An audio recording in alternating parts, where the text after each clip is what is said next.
Labadiena, nuostabų žiūrovai, ir šiandien aš jums pristatau Esterę. Malonu. Tai Esterė, ar tu galėtum pati papasakoti, kasgi tu tokia esi? Tai aš esu Lovely Weddings dekoratorė, taip pat esu ir rūbų dizainerė, bet vasaromis dekoruoju šventes ir turbūt tiek. Tai, o tas dekoratorės darbas, sakyk, kaip jisai atėjo į tavo gyvenimą? Taip, tai atėjo iš tikrųjų labai organiškai. Studijavau jau mados dizainą nuo pat 12 klasės, apie jį domėjausi ir tas skonis, stilius turbūt iš ten ir atėjo. Ir trečiam kurse galiausiai, galbūt ir antram pasipiršo man ir trečią visą kursą teko planuotis ir tiek dekoro klausimus, tiek visą šventę. Kažkaip esu pati organizuota, man tai patiko ir tiesiog visus metus tai organizavau. Dekorui dariau sketchbookus, visokius moodboardus ir kas tik ką tik galima padaryti ir piešiau, kaip tai atrodys, svajojau apie tai. Ir netgi prieš mano vestuves atsirado pora užsakymų. Draugai matė, kaip aš ruošiuosi, jau girdėjo tą mano pasaką, kaip jinai atrodys ir sako, padaryk ir man. Tai turėjau tais pačiais metais irgi dar porą vestuvių. Po mano vestuvių gavus nuotraukas, jomis pasidalinau ir taip ir atsirado pora klientų. Taip ir pradėjau tą dekoratorės veiklą. Tai žodžiu, ne tu tą veiklą pasirinkai, bet ta veikla tave pasirinko. Sakyčiau taip. Gerai, Esterė, įsivaizduokim dabar jaunuosius, kurie ruošiasi savo šventę ir prie to klausimo apie jų šventės dekorą. Tai prieš pradėdami ieškotis dekoratorės, jie tarpusavį į kokius klausimus turėtų savo atsakyti? Tai iš tikrųjų turėtų pagalvoti apie šventės stilistiką, apie šventės nuotaiką, ką jie nori savo šventėje parodyti, ar galbūt tai tiesiog šventė, tiesiog atsakyti tokius klausimus, pagalvoti apie biudžetą, apie žmonių skaičių, kas yra tikrai svarbiausia irgi pasakant dekoratoriai pačiai kainą, kiek galėtų maždaug kainuoti, po to aišku, žinant tam tikras detalės, jau viskas būna tiksliau. Gerai, tai tarkim, jie jau turi savo vizijoje tą svajonių šventę, pradėjo dairytis dekoratorių ir galbūt atsitiko toks dalykas, kad rado kelias dekoratorės, kurių darbai jam labai patinka.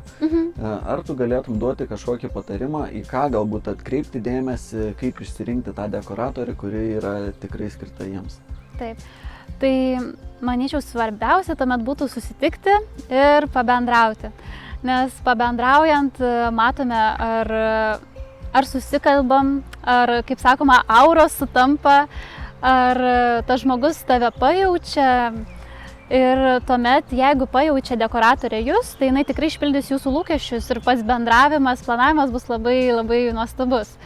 Tai manau yra labai svarbu. Ir antras aspektas, renkantis dekoratorę, siūlyčiau atkreipti dėmesį, ar jinai turi savo inventoriaus, jūsų tematiką, ar tai įeina į jos kainą, nes tuomet jūs turbūt sutaupysit, jeigu neįeina, tuomet prisidės papildomai.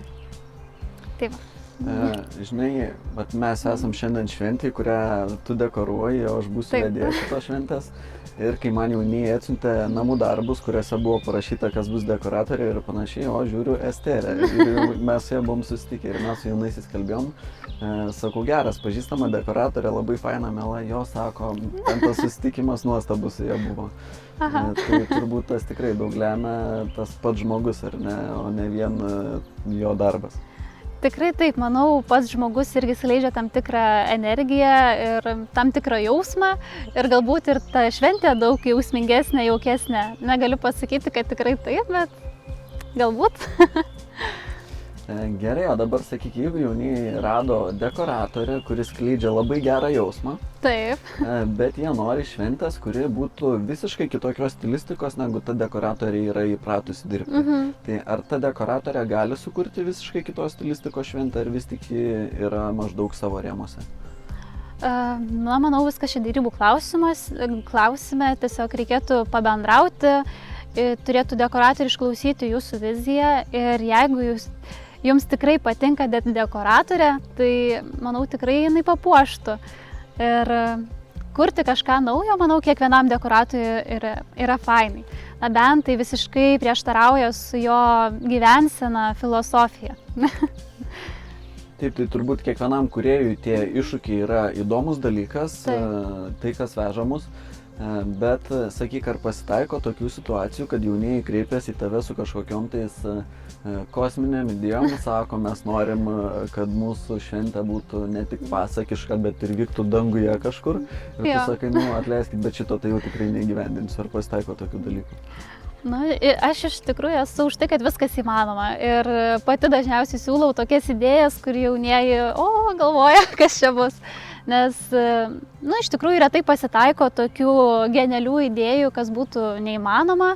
Ir dar neteko niekada atsakyti jauniesiems. Dažniausiai aš siūlau jiems ir sakau, davai gal kažką padarom. Tai žodžiu, dažniau jaunieji turi mažiau idėjų, negu tu turi pasiūlymų. Nenoriu taip pasakyti, kad taip, bet būna. Taip. Sakyk, turbūt stebi ir kitų dekoratorių darbus, ar pastebi dekoruose kažkokių klaidų, ko galbūt reikėtų vengti, kas galbūt po 5 metų žiūrint nuotraukas atrodys nestilinga, neskanu, ar yra tokių dalykų? Iš tikrųjų paminėčiau pirmiausia, tai pačių jaunųjų dekoruotas šventes.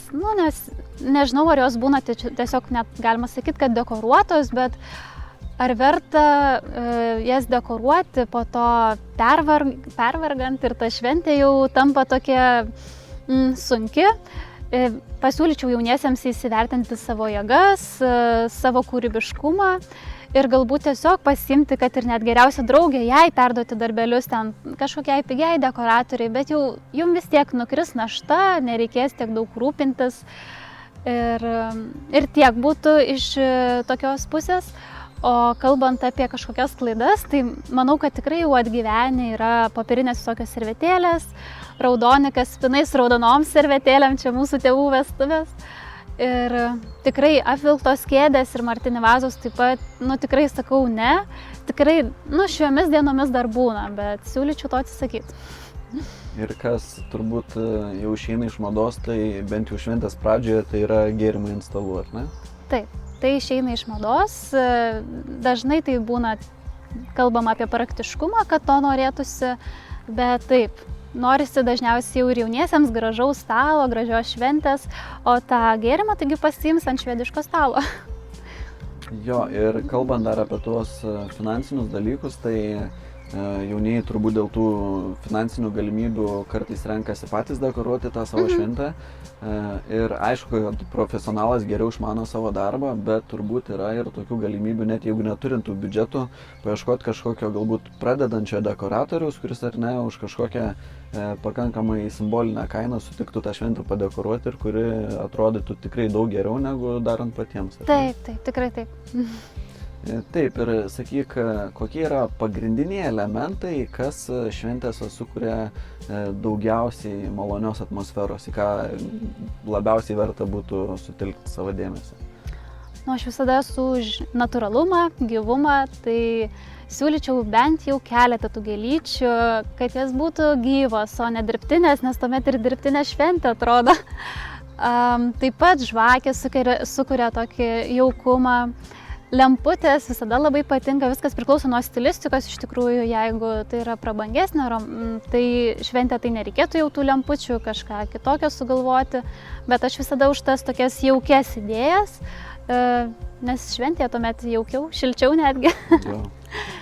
Ir aš iš savo patirties irgi visada pastebiu, kad jeigu šventėje yra tos lemputės kaip girliandos, kur palei lubas kabo, tai visada nuostabiai atrodo, arba jeigu yra paprastas variantas, kur tiesiog paprastos lemputės ant langų irgi labai stipriai pagyvina atmosferą. Arba tas pats užrašas meilė kieme pastatytas, kuris atrodo gal ten dažnai pasitaiko kažkokia atgyvena, bet išeini ir ta meilė to parašyta ir šį rytą kažkokia meilė atsiranda ir vakare tos lemputės šviečia, ar ne? Gal vakare gražiau tas meilė užrašas, šiaip aš irgi nesu ten labai už jį, bet lemputės tikrai taip. Net galima sakyti, kad to dekoro per daug ant stalų nereikia, jeigu jau taupant, labai taupant, tai lemputės suteiktų tikrai daugiausiai jaukumo šventėje negu pokštytė ant stalo. Gerai, o dabar sakyk, kas sudaro didžiausią galbūt ne didžiausią, bet tą dekoro biudžeto dalį, kuri gali labai keistis. Ar tai yra gėlės, ar dar kažkas, ko atsisakius galima sutaupyti būtų. Tai turbūt, kad būtų gėlės, nes, kaip ir sakau, galima išleisti jums 100 eurų, galima išleisti 50% viso dekoro biudžeto ir galima išleisti viršijant viską, ta prasme, išleisti labai daug. Viskas priklauso nuo jaunųjų norų, nuo jų galimybių ir tuomet jau fantazuojam ir galvojam, kasgi galėtų būti. Tai va. Supratau. Ir kitas toks esminis ir svarbus dalykas, tai kad dekoratorės šventėse kartais tampa koordinatorėmis. Taip, taip. Tai ar ir tu pati teiki tokią paslaugą?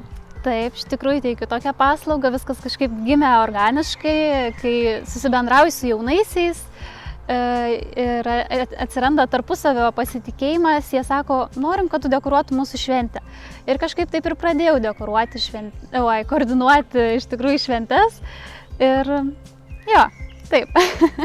Tai kiek aš pastebiu, klausantis jaunųjų, tai dauguma žino, kas yra planuotoja. Taip. Bet didelė dalis nelabai aiškiai supranta, kas yra koordinatorė ir kokios yra koordinatorės pareigos. Tai ar tu galėtum papasakoti, kokius darbus kaip koordinatorė tu atlieki? Na tai koordinatorė pirmiausia būna geriausia draugė jaunųjų ir kai atsiranda pasitikėjimas, visi darbai labai lengvai sprendžiami ir iš karto gali ir kažką pasiūlyti, tai kas jiem būtent tinka.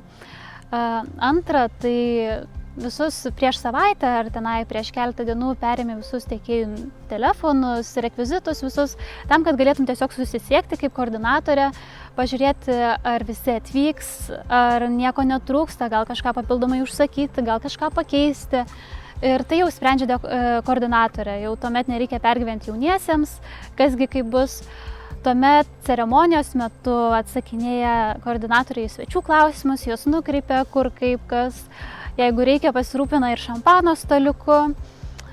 Šventės metu pačioj pradžioje gali pasiūlyti jauniesiems kažkokių žaidimų ar tenai anketų. Nu, tiesiog pasiūlyti, ką gali jie veikti per tas 2-3 valandas, kol laukia jaunųjų. Ir jeigu reikia ir koordinuoti šventę, tuomet jau sprendžia tas tokias nenumatytas problemas, kurios jauniesiems turi būti nematomas. Kaip sako jaunieji, va, praėjo šventė, nieko čia nenutiko, kaip fainai, o iš tikrųjų ten koordinatorė ruošia viską. Nu tai va, tai. Tai turbūt koordinatorė savo darbą pradeda prieš šventę turbūt kelios savaitės, ar ne? Taip. Bet esminis dalykas yra jos darbas šventės metu, tai yra dalis to darbo padaryti, kad ta šventė būtų kažkiek gražesnė, labiau išpildyta. Ir kitas esminis dalykas tai yra padaryti taip, kad šventės metu būtų užgesinti visi gaisrai ir niekas nepastebėtų, kad kažkas vyko ne pagal planą. Tikrai taip, tikrai taip. Supratau, tai Estere, dar vienas toks rimtas ir turbūt vienas įdomiausių klausimų yra tai, kad įsivaizduoju, kad mes atsukom laiką atgal, nežinau kiek tų metų. Ir yra visiškai neribotos galimybės ir tu vėl ruošiesi tekėti už to nuostabaus jaunuolio. Taip. Ir sakyk, kokia būtų tavo svajonių šventė, kaip atrodytų jos dekoras, jeigu visiškai viskas būtų įmanoma? Na, turbūt galvočiau apie kažkokį dvarą, galbūt bažnyčią, didelę erdvę ir dekoruočiau ją natūralia žaluma, krentančiais sodais įvairiais, tiesiog, kad netgi tarp tų mūro sienų, tokių išdirbtų, būtų ir įsigyvenusi žaluma. Nu, čia tokia tiesiog pasaka, kurioje dažnai tenka gyventi. Tai aš turbūt apie tai svajočiau. Ir nežinau, ar iš tikrųjų pačiam dvare ar šalia dvaro, nes galbūt šalia dvaro, jeigu kokioje Italijoje ar Prancūzijoje, dar būtų gražiau. Tai va. Tai vis tik imtum kokią nors Italijos pilį ar Lietuvos mišką, kuriame nebūtų nei vieno uodo? Na, su vyru iš tikrųjų esam Italijos mylėtojai, tai turbūt pasirinktume Italiją. Taip. Na, bet tikiuosi, kad tada po to šventės medaus mėnesiui važiuotumėte į Lietuvą. Nu, apsvarstytume. Pagalvotumėte ir šitą variantą, ar ne? Taip, taip. Tai Estere, paskutinis dalykas, ko noriu tavęs paprašyti, tai ar tu Taip. galėtum jauniesiams duoti kažkokį patį svarbiausią patarimą, kuris labiausiai jiems padėtų jų šventėje, arba galbūt tiesiog gali duoti jiem kažkokį palinkėjimą. Tai iš tikrųjų jauniesiems siūlyčiau išlikti savimi ir galbūt netgi pabrėžti, kas jūs esate ir tai šventėj parodyti iš tikrųjų, kokie jūs esate, ką jūs labiausiai mėgstat, nes čia prasideda jūsų šeima, čia jūs parodote, kas jūs esat ir tikrai tėvų patarimai ir giminaičių dažnai būna ne patys geriausi ir siūlyčiau tiesiog paklausyti savęs, savo širdies, ko jūs norite ir gyvendinti pačias įdomiausias idėjas. Ir čia, kaip tik norėčiau to pantrinti prie to išlikimo savimi, tai su jaunaisiais dažnai kalbam apie tai, kas vyks vidurnaktį ir aš jiem rekomenduoju, sakau, man labiausiai patinka gintaro dulkės, nes tai yra jaukiausia, gražiausia. Ir sakau, šampano piramidė, aš neturiu ten kažkokių sentimentų tai piramidai. Ir vienoj šventėje jaunieji pasirinko šampano piramidę, nors aš jiems siūliau tas gintaro dulkės ir aš taip mintyse pagalvoju, pralošė galvoju. Ir įvyko ta šventė ir vidurnaktį aš išeinu į lauką, vyksta ta šampano piramidė ir aš apsidairau aplinkui ir suprantu, kad nieko jie nepralošė, o tik laimėjo, nes tai šventėje, tai kompanijai ta šampano piramidė ten sukūrė tokią nerūpestingą chill atmosferą ir visi ten mėgavosi vakaru ir ten tikrai tos gintaro dulkės buvo nereikalingos. Tai turbūt ne tik tėvų nebūtina klausyti, bet galbūt net ir vedėjų ar dekoratorių ar dar kažko ir daryti kaip patys nori ir galiausiai bent jau suprasti, ar tikrai taip reikėjo daryti, o gal ir ne taip ar ne ir gal džiaugtis, kad taip jie padarė. Tikrai taip, išlikti savimi, manau, yra svarbiausia. Tikrai. Supratau, tai ačiū tau, Estere, labai už šitą nuostabų ir šiltą pokalbį. Ir ką ačiū tau. Ir mes su žiūrovais turbūt pasimatysim kitose epizoduose, tai iki kitų kartų. Ate.